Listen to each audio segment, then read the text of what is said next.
నేనే పెద్దదాన్ని కాబట్టి 9th క్లాస్లోనే మ్యారేజ్ అయింది. సో 14 years ఆ టైంలో మ్యారేజ్ అయిన తర్వాత ఏం తెలీదు. ఒకసారి మా నాన్నని అడిగాను అనమాట డైరెక్ట్, నేను చదువుకుంటున్నా కదా, నాకు చేస్తున్నావు నాన్న, నాకు అప్పుడే పెళ్ళేంటి, అసలు స్కూల్ బ్యాగ్ తీసుకొని వచ్చిన 1 weekలోనే సరికి మా నాన్నని ఒకటి అడిగిన, ఎందుకు పెళ్ళి చేస్తున్నావు అని చెప్పి. అయితే మా నాన్న అన్నాడు, 3 ఆడపిల్లలు కదా, నువ్వు వెళ్ళిపోతే నాకు భారం తగ్గిపోతుందని చెప్పి నిన్ను పెళ్ళి చేస్తున్నా బేట, నేనేం చెప్తా అది నేను దయచేసి ఏం అనొద్దు అని చెప్పి నన్ను అడిగితే నేను ఊరుకోలేదు. స్కూల్లో వెళ్ళి కంప్లైంట్ ఇచ్చిన మా నాన్న మీద.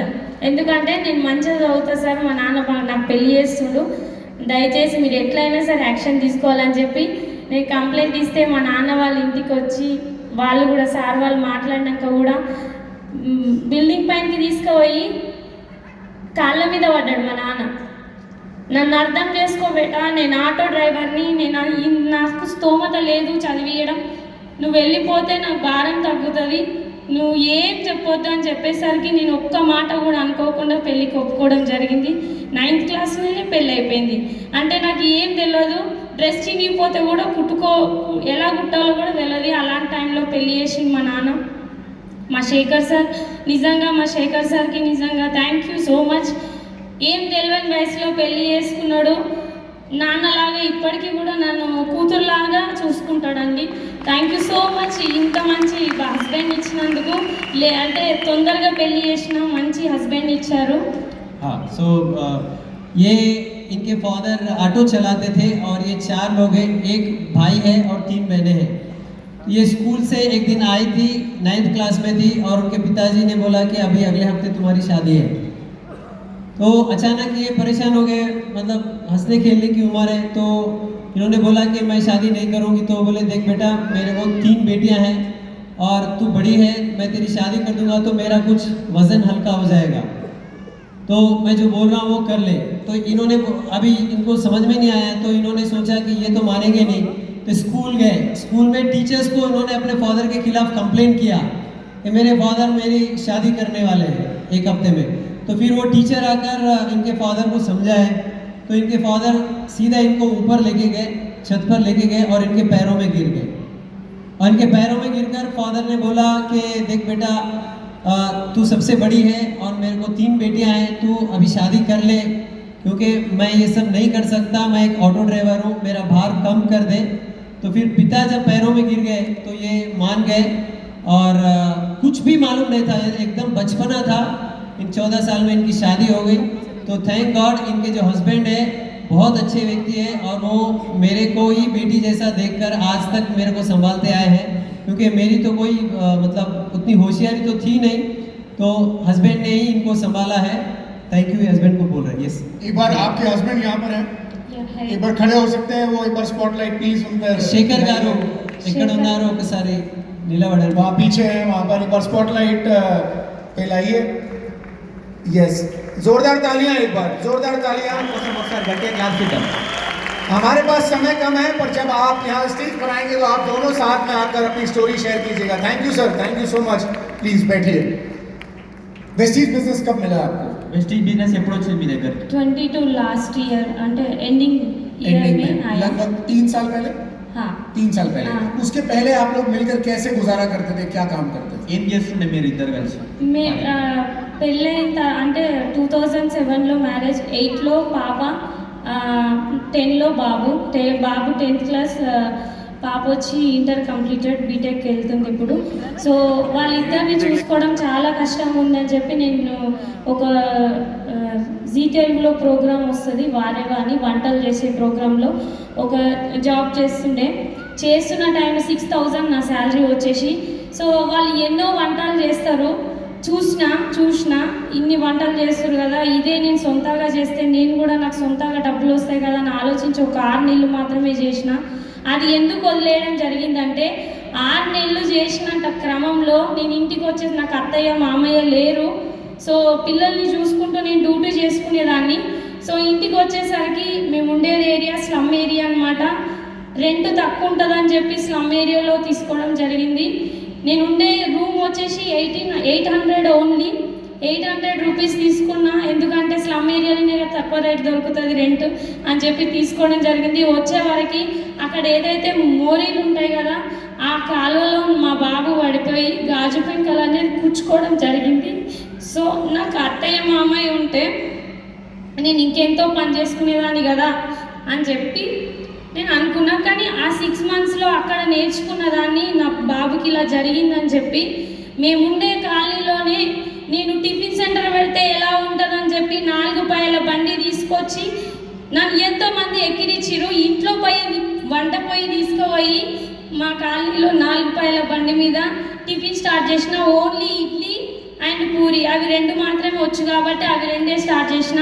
ఆ 2 నుంచి స్టార్ట్ చేసిన నేను 9 years కంప్లీట్ చేసి 9 years టిఫిన్ సెంటరు. ఆ బండి పెట్టడంలో హెల్ప్ చేసిన వ్యక్తి కూడా ఇక్కడే ఉండు అన్నయ్య.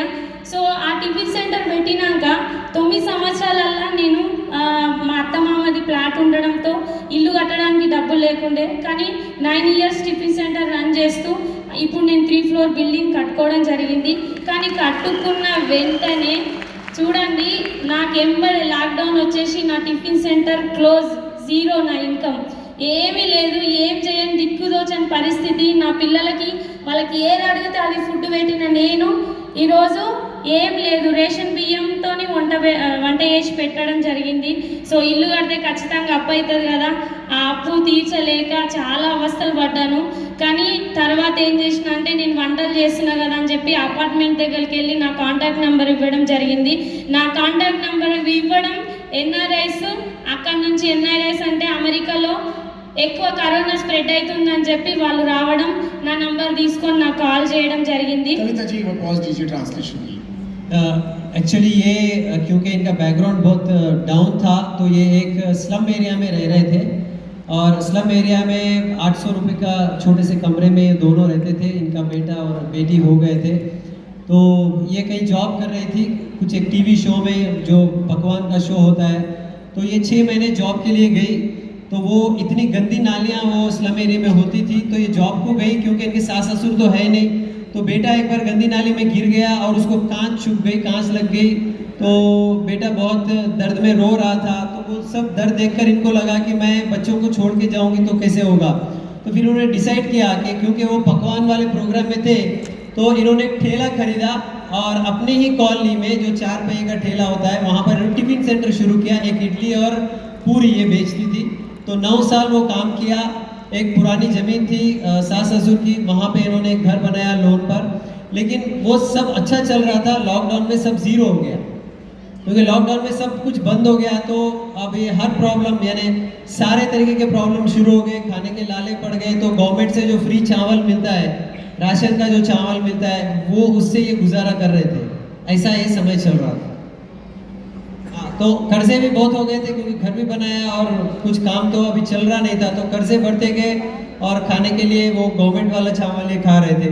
तो ఇప్పుడు వెస్టీజ్ ఎట్లా దొరికింది మీకు? आपकी एक वीडियो हमारे पास है, कंसोल आपकी एक वीडियो हमारे पास है, प्लीज उसे रेडी कर लीजिए. సో क्या ये वीडियो पहले देख सकते हैं? ये वीडियो देता हूँ. कविता जी का वीडियो है, प्ले कीजिए. ఎట్లా చేస్తుందో తెలియదని చెప్పి వస్తుంది మొత్తం అలాగే పిచ్చాలంతా నేర్చుకోవడానికి వద్దంటే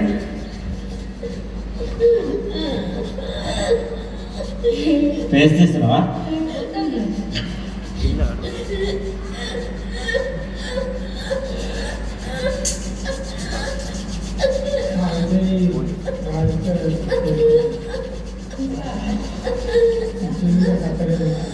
थैंक यू. कविता जी ये प्रॉब्लम आपको कब हुई? ఈ ప్రాబ్లం మీకు ఎప్పుడైంది? నేను టిఫిన్ అంటే బిజినెస్ మీద బిజినెస్ టిఫిన్ సెంటర్ క్లోజ్ అవగాను, క్లోజ్ అయిపోయింది. క్లోజ్ అయిపోయిన తర్వాత కూరగాయల బిజినెస్ స్టార్ట్ చేశాను. కూరగాయల బిజినెస్ స్టార్ట్ చేసిన తర్వాత అది చేస్తున్న టైంలో ఆ కూరగాయలు ఒక దగ్గరికి తీసుకురావాలంటే ఒక ఆటో కావాలి. ఆటో తీసుకోవాలని 10,000లో సెకండ్ హ్యాండ్ ఆటో ఇప్పించిన మా సార్కి. ఆటో తీసుకొని 5 గంటలకు వెళ్ళొస్తున్న ఆటో సెకండ్ హ్యాండ్ ఆటో కాబట్టి స్టార్ట్ అవ్వట్లేదు, అంటే కాదు.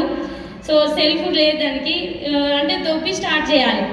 అయితే నేను వెనకాల నుంచి దొబ్బాలి, మా సారు ముందు నుంచి దొబ్బి దాన్ని స్టార్ట్ చేయడం అట్లా చేస్తున్న టైంలో ఆటోది అది పైన ఉంటుంది కదా, రాడ్ గుచ్చుకొని ఇక్కడ పెద్ద హోల్ పడి మా సార్కి ఇట్లా నేను వెనక నుంచి దొబ్బి వచ్చి ముంగడికి వచ్చే వరకు మొత్తం బ్లడ్ అంతా ఒళ్ళు పైన పడిపోయింది.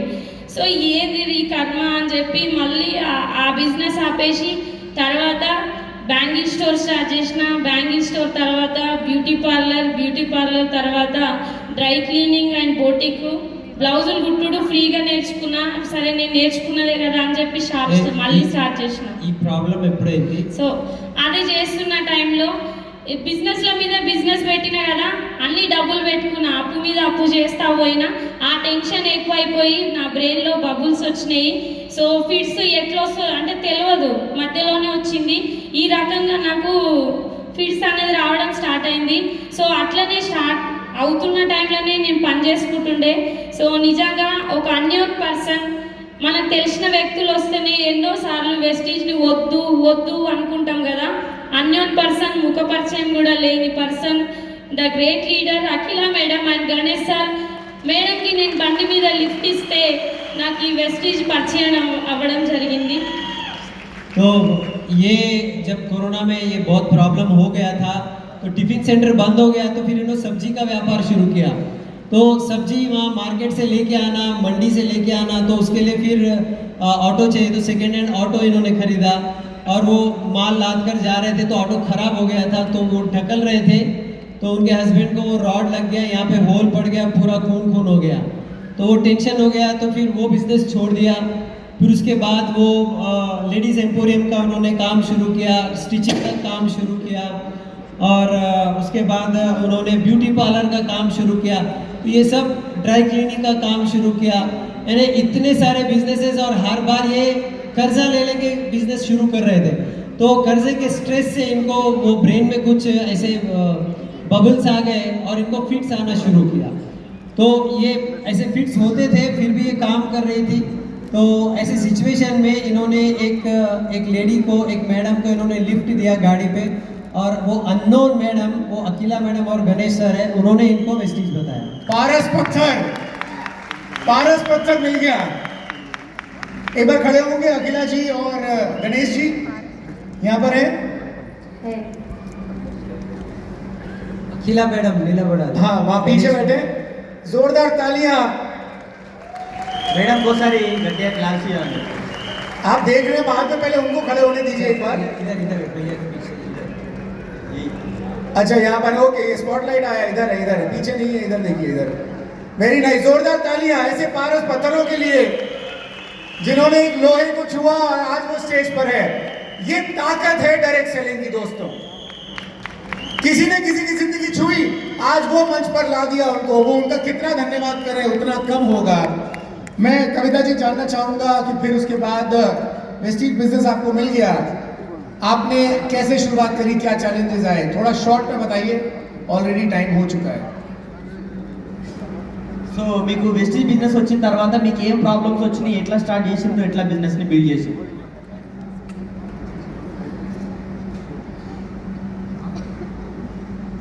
నాకు ఒకటి అర్థమైంది, ఒకటే ఏంటంటే చూసిరు కదా వీడియోలో, ఆ హాస్పిటల్కి వెళ్తే డాక్టర్ ఏం చెప్పిందంటే ఈమె ఎక్కువ జ్వరం వచ్చినా, టెన్షన్ పడ్డా హార్ట్ మీద ఎఫెక్ట్ పడుతుంది. నాకు ఆక్సిజన్ అనేది ఎవరైనా అందిస్తేనే, మా ఇంట్లో సిలిండర్ ఉంటుండే, ఆక్సిజన్ సిలిండరు.